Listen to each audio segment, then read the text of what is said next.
You're on the road beyond. Welcome. I'm Todd Duplantis, and we're coming to you from the Houston City College Television Studios today. My co-host, Doug O'Brien from Houston's Eagle, joins us. Yes, thank you very much. Make sure that you like, follow, and share. We're on all the social media platforms. You can also subscribe on our YouTube channel, and Todd posts stuff on X at Todd Duplantis 65. And then we also have an Instagram. Yes, I just put that together, so we're on Instagram as well. Yeah, so we appreciate you following us out there. Yes. We've got a lot to get to today. Of course, we're unpacking one of the strangest phenomena of 2025. We're back talking about the Buga Sphere. That's right, the Buga Sphere, for those of you keeping notes at home. A metallic orb that seemingly dropped from the skies over Colombia and continues to baffle scientists. Let's start with the moment it all began. March 2nd, 2025, locals in Buga, Colombia, reportedly saw a metallic sphere flying erratically and was quietly before it landed nearby. The object was recovered and taken to labs for later exploration. So here's what sets it apart. Researchers say the sphere has no welds or joints, which suggests a sophisticated, seamless manufacturing process that's unusual and possibly beyond the normal industrial standards that we have. X-ray analysis revealed its structure, 3 concentric layers of metal and several microspheres inside. Some reports say there are 9. Who's counting? It's weird, all right? The densest outer layer may be by titanium or steel. Quite remarkable given its lightweight and smooth finish. Internal scans even revealed a chip-like nucleus surrounded by the microspheres. That's not all. There are also reports that the weight of the sphere has changed since it was first recovered. Or maybe nobody's keeping good records. That's what I don't know. Something is going on, but now scientists are saying that it's gotten heavier, but they don't know why. Well, get this. High-resolution CT and AI-enhanced scans uncovered a second object or structure inside a mysterious core. Beyond structure, behavior is weird too. What'd you think? Videos show the sphere vibrating in response to Sanskrit mantras. Who comes up with this? Hey, let's get some Sanskrit mantras and start talking about those. That's what I want to know, though. Where did they get this from? I've got an idea. Let's bring in somebody to start chanting and see what happens. Let's blow into a to a shell. Let's grab a didgeridoo. Yeah. Now some claim that the sphere is resonating to ancient chants. Yeah, I got that right. While intriguing, it isn't validated yet. No, but they're working on it. There are also reports of the sphere emitting low-frequency signals, possibly coded, suggesting it might be transmitting or interfacing with something. And I have a theory here, but not everyone is convinced it's extraterrestrial. Physicist Julie Mossbridge called it a really cool art project and urging for scientific rigor before leaping to UFO conclusions. The sort of argument is that they show a video floating above the town of a sphere. Now, spheres or balls have round shapes, have been maybe the majority of shapes in terms that have been reported since the 1940s of UFOs. So that's pretty common, are these round things, right? If you look back at Project Sign, SIGN, you can learn more about that. But there's no connection that's made between the thing that was floating and then the sphere that was found, right? So you have to be kind of careful about making conclusions. It looks to me like a really cool art project. Well, leave it to a scientist to throw a wet blanket on a good story. And yes, there is a precedent. There is the Betts Sphere from Florida, a mysterious orb found in 1974 that moved and emitted sounds but was never explained. The Buga Sphere echoes that legacy. There have also been reports that there are more of these spheres around the world, and this sphere crosses bridges between hard science and cultural mystery. Some labs are analyzing its materials with X-ray, diffraction, tomography, electromagnetic tests, and even carbon dating. Like, we know what any of those things are, but they're doing it. Fancy stuff. Now, if confirmed as non-human in origin, this would challenge everything from propulsion physics to international collaboration or such phenomena. Think projects like Harvard's Galileo project, which we've talked about here, calling for an open scientific inquiry. The Buga Sphere has lit up headlines with comparisons to movies like Arrival, a symbol of unknown intelligence making contact. Yes, caution remains key. Economic Times compares it to Peru's alien mummy hoax, reminding us sensational claims need rigorous validation. So the real question is, where do we stand? We're in the early chapters of a real-world investigation, something physical and strange captured on camera and analyzed with real science. Whether it's advanced art, human-engineered technology, or something entirely else, this sphere pushes us to ask bigger questions about our limits, our creativity, and how we interpret the unknown. We will, of course, continue to follow the Buga Sphere's journey as it unfolds, but remember to keep an open mind as we travel the road beyond together. But I have a theory. Tell it now. Okay, write this down, folks. Roll tape now, because he's got a theory. Yes. Yeah. So today I heard Yeah. that the 3-Eye Atlas is going to be arriving in 2 weeks, not in a month and a half. How many times have we heard that I know. timeline change? Stay with me, though. If Yeah. this thing is communicating with something else, what if these are drone-like objects Yeah. that are communicating with the 3-Eye Atlas as it gets closer? Could very well. They I'm could just be saying. just studying things, and Atlas is going, hey, we're good to go down there, man. Yeah, We got I'm all the gear we need to take It's over not Earth. a crazy idea that they sent drone cameras or these balls down and sending information back. I also read something earlier today on X, and it was talking about, that's formerly known as Twitter, by the way. Yes.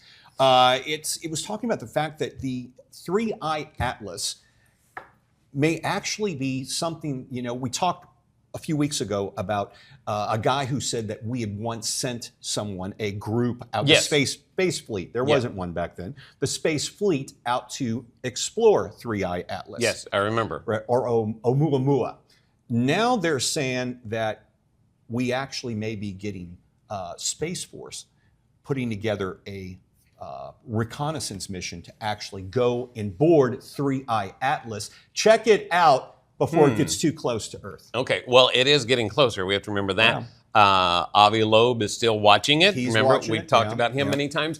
There was apparently a light emitted Yeah. from the 3-Eye Atlas just recently. So there's questions, is it nuclear powered or some other That's energy? gaining some traction as well. Where's it? So I still think that these spheres, because like I said, there have been others around the world. So these are probes, you're saying? I for believe they 3-Eye are Atlas. probes or their version of a drone Yeah. sending the information back. Now, if 3-Eye Atlas is just a rock, then these are a cool art project. Well, like So Dr. it's- Mossbridge was saying earlier, these objects do relate to the fact that we, all throughout history, we've heard of these orbs as a possible shape of a UFO. Right. They've been seen across time, everywhere. Well, Dr. Mossbridge is saying they do correlate with that fact, but there needs to be more more investigation. And for anybody who's thinking that, well, why would it be an orb as opposed to the drones we're used to? Well, when you think about it, and this is purely science here, anything that moves through space best moves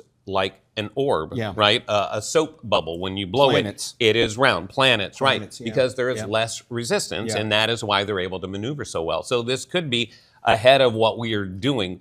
I want to know how it propels itself. What is its energy sense and force to make it move? The main point I get out of all of this is in 2 weeks, it's going to be here, Yeah. and we may or may not have a show. So let's just hold off for now and wait. We know we'll have a good show for you next week. We'll talk more about that later. But last week I had a chance to venture out to the woods of the Ozarks in Arkansas. You know, I've been up in that area. Yeah. My brother and my mom lived up there for a while. I live not far from Falk, Arkansas. So I think I know where you're going. And I found something while I was out there. I noticed it. You're going to get a chance to see it after this. Why wait on your dream job? At Houston Community College, tuition is only $33 per credit hour. With flexible schedules and campuses across Houston, HCC makes it easy and affordable. Houston Community College. Where I come from, they call firefighters the bravest. My dad was one. We lost him 3 years ago. First Responders Children's Foundation gave me a scholarship so that I can become a nurse and help people just like my dad did. Help us help them. Art is hard. But not as hard as living in an over-policed community. Art is hard. But not as hard as accessing mental health resources. Art is hard. But not as hard as being uprooted by gentrification. At Artistic Noise, art creates a community for system-impacted youth To be seen And heard. Learn more at artisticnoise.org. Hey everyone, welcome back to the Road Beyond podcast, the show where we bravely navigate the twists, turns, and occasional downright weird avenues that we pounce upon throughout this show. I'm Todd Duplantis. I'm Doug O'Brien from Houston's Eagle. Welcome. And so what did you do? Where did you go? I went to the Ozarks. You're familiar with this place. You Yeah. live in Falk, right? Well, I didn't live there. I was born here and then lived in just outside of Texarkana, Okay. which is right on the border of Yeah, Texas and went through Arkansas. there. Falk is not far from there, less than an hour. Okay. And all Falk is known for is the Falk Monster. I'm telling you, everywhere you go through Arkansas, there are Bigfoot crossing signs. You think it's a joke. And we journeyed up to Hot Springs first, spent a couple of days Gorgeous there. city. Beautiful. Fun. One of those beautiful cities. If you haven't been there, get out there. Then we went to Bentonville, which was just like very cool. Yeah. Everybody thinks home of Walmart. Yep. It is an incredible city as well. But we journeyed to the Ozarks from Bentonville. It was about an hour and a half drive. That's when things got a little strange. Really? I mean, it was just very quiet in some areas. Yeah. We go down this road that was not paved. Went down for about 2 miles. There are a smattering of homes around. We saw some campsites. And we're like, let's get out. And guess what the name of the place was? Oh, Lord. What? Bigfoot Branch. Really? Oh, yeah. Oh, And nice. so my girlfriend's like, where's this Bigfoot Branch on the map there? And I found something in Bigfoot Branch. Really? Yeah, I Okay. did.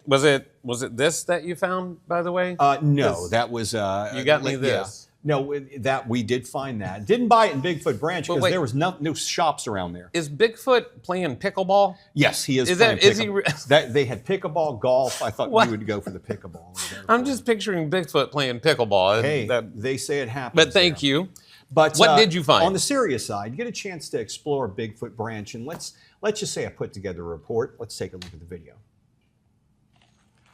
So right now we are in the middle of the Ozark National Forest, well, in northern Arkansas. I drove through the mountains down this dirt road to an area where we literally saw Bigfoot crossing signs. I'm not joking. This area here is called Bigfoot Branch, and we're going to wander down to the water side and see what we can find, maybe some evidence. All right, so we're heading down towards the water, middle of the Ozarks, in a location which piqued my interest because it's called Bigfoot Branch. Apparently a lot of sightings around here, and yes, they had Bigfoot crossing signs out earlier, so we're going to see what we can find. Okay, so this is actual Bigfoot Branch. Wait a second, what's this? There's something on the ground here. Looks like that could be. That looks like a tire trap. Yeah, okay, well, we'll see. But this is where they allegedly have Bigfoot sightings in this area right here. Okay, so this area is very rocky. It's kind of treacherous, but it would be the perfect area for a Bigfoot to hide out. I mean, look at this surrounding here. No cars for miles. We found a few houses on this road as we were driving to this location, but the area is called Bigfoot Branch, and it overlooks a river. To find out what the name of this river is, but it is literally teeming with fish, so this would be perfect for if you're a Bigfoot trying to stay from being seen. This would be the area you'd find them. Look at this. Once again, the peaceful scenes and beauty of the Ozarks. And this is a location, I'm not kidding you, it's known as Bigfoot Branch. So we went by it quickly in the video, but then I went and looked at it closer after. I saw something right away. My girlfriend just says, "Oh, that's a tire track." No, I think I saw what you saw. I enhanced it. Okay. Take a look at this picture right here. This is an actual, what I believe to be a Bigfoot. You can see the feet, the foot there, and then also looks like at least 4 toes, possibly 5.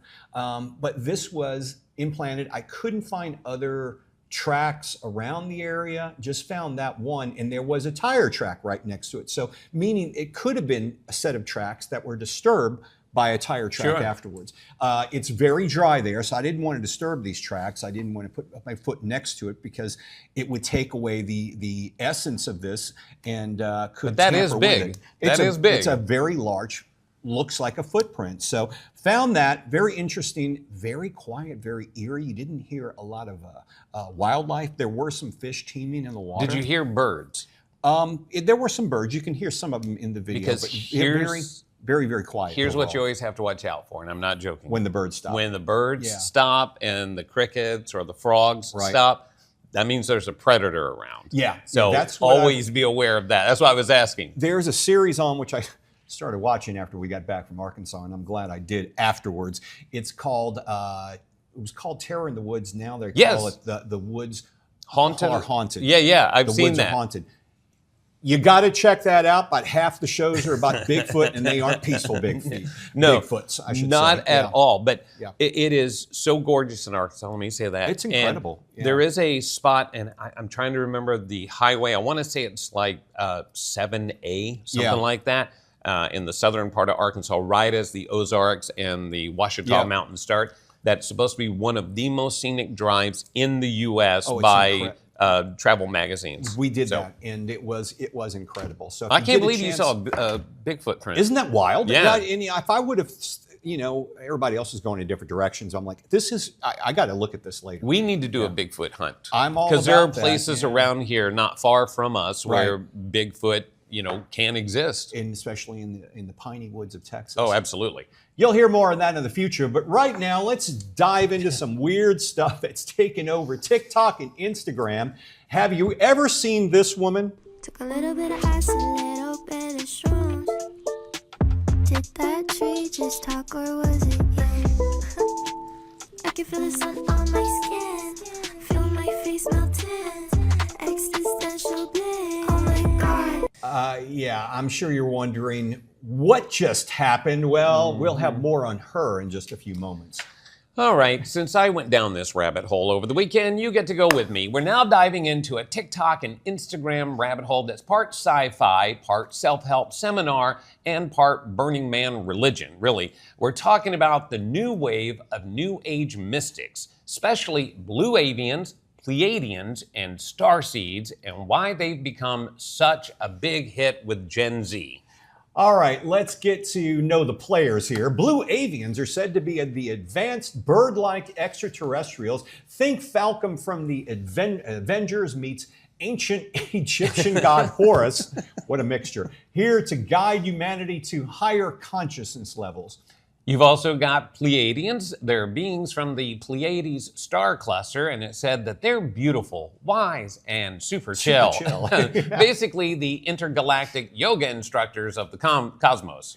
And finally, why not? The starseeds join us, humans who believe their souls originated, get this, from planets, other planets or dimensions. They're here to awaken the rest of us, mere earthlings, to a better way of living. Sometimes they even sound like this. Other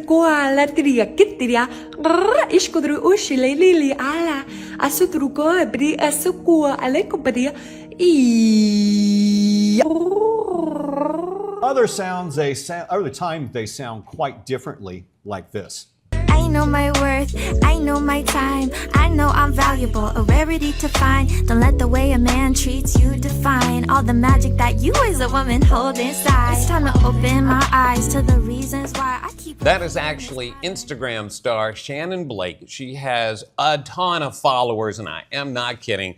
She has gained nearly 1.5 million while spreading her message of enlightenment and self-discovery. This is the thing about her. Everything is about her. Well, and then she's a star. You're supposed to also sing it for yourself, right? Because she's inspiring you. This is all very much about you. It sounds like a mix between Star Trek and a Coachella weekend for sure. And you know what? You're not wrong if you think that. Now, here's the thing. This isn't fringe anymore, folks. We're talking millions of followers for influencers who post cosmic channeling sessions, astrology downloads, and light language meditations. Young people are gravitating toward this. It's for several reasons. There's anti-establishment. You don't need a church or an old book of rules, just an open mind and a Wi-Fi connection.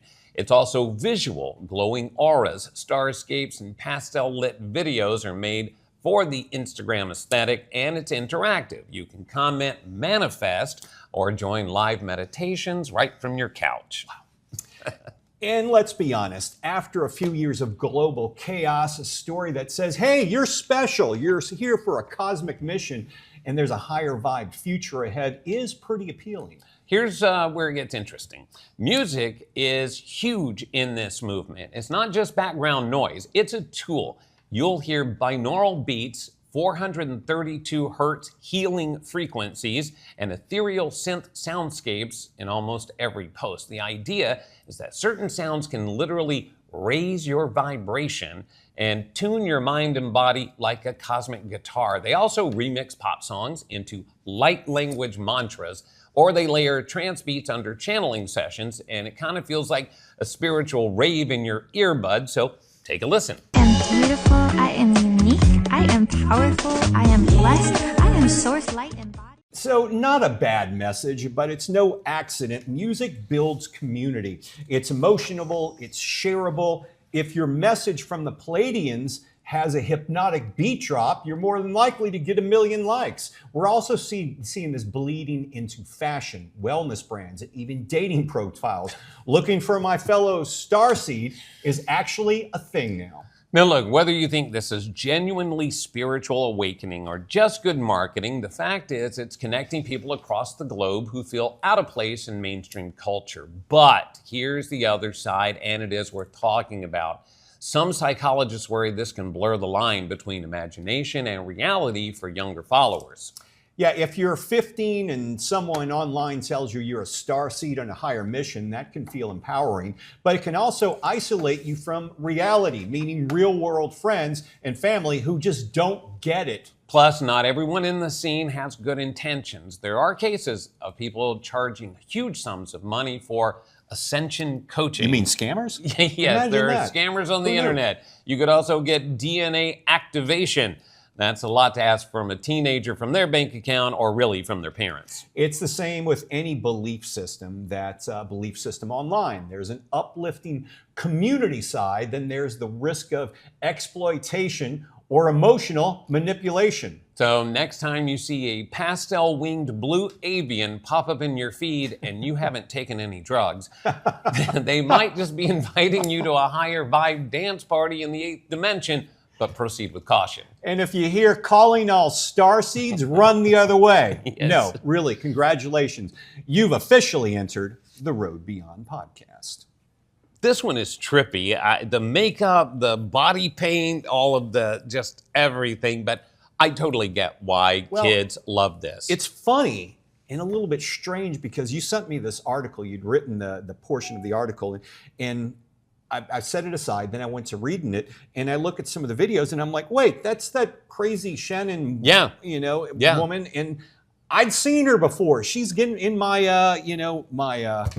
in your feed all the my time? feed all the time. She It's just actually weird. claims, Algorithm. this is the dangerous part, she actually claims that she healed her kidney disease by getting in touch with her vibes. And that's where it kind of gets dangerous, especially for younger people. Because they think I don't need to go to the doctor. Well, but overall, with this amount of junk that's out there, when you do see some of these messages, and I look through a lot of her videos, and it does seem that, she, even though she's talking about herself, she's being very positive in some of the messages out there, believe in yourself and things like that.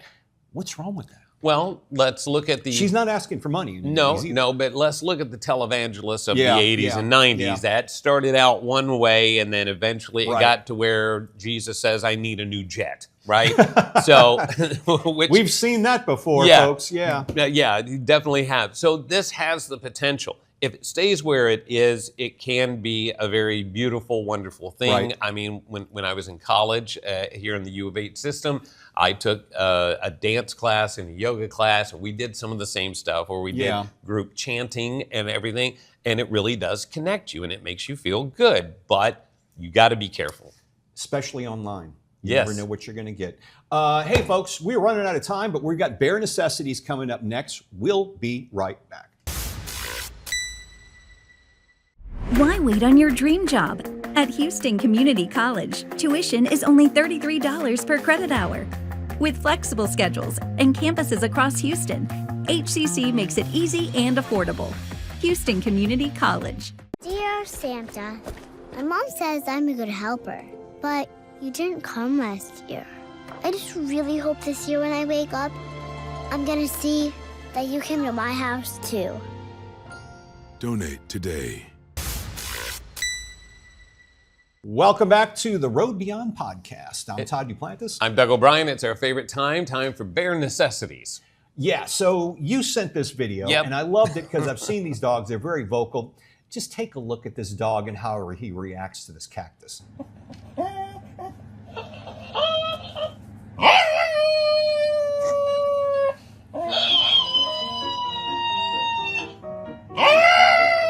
Okay, so you can see where it goes. That's kind of the gist of it. It goes on for another 30 seconds, but it's dog going back and forth. People actually buy these for their kids. And all the it dog does, or the plant? Well, Yeah, both, for both, actually. yeah, Yeah. right. But the little plant, they buy it for the kids because it mimics whatever sounds they make, Yes. but it's higher pitched, It's right? hilarious. And The dog just gets it down. well, the kid has no interest in it. Yeah. She is sitting there in the background with her She's back used to turned the to dog it. But just howling away. that dog is having a full-on conversation with Oh, that yeah. little cactus, and it just cracked me up. It's a very good video. We're going to do a bit of a different show next week. We cover fringe subjects on this show, UFO, aliens, conspiracy theories, things you don't find in the mainstream media. The story we're covering next week, you should be finding in the mainstream media, but you're not. It actually has to do with something that you or your kids could get right now, probably just down the street from where you live. It is that easily accessible, and it's legal, but it's dangerous. Very dangerous. It has very addictive qualities to it, tendencies, I should say. Yep. But we're going to be covering this on the next Road Beyond podcast, so we've got a good show lined up for you next week. Yes, absolutely. Make sure you join us. Don't forget to follow, like, and share on all of our social media platforms, and subscribe on YouTube at the Road Beyond podcast. And find the new Instagram page. That Yes, we created. that's right. Yeah. We need followers. It's at the Road Beyond podcast. Easy to enough. find. Thanks for being here, folks. We'll see you next week. Enjoy your week.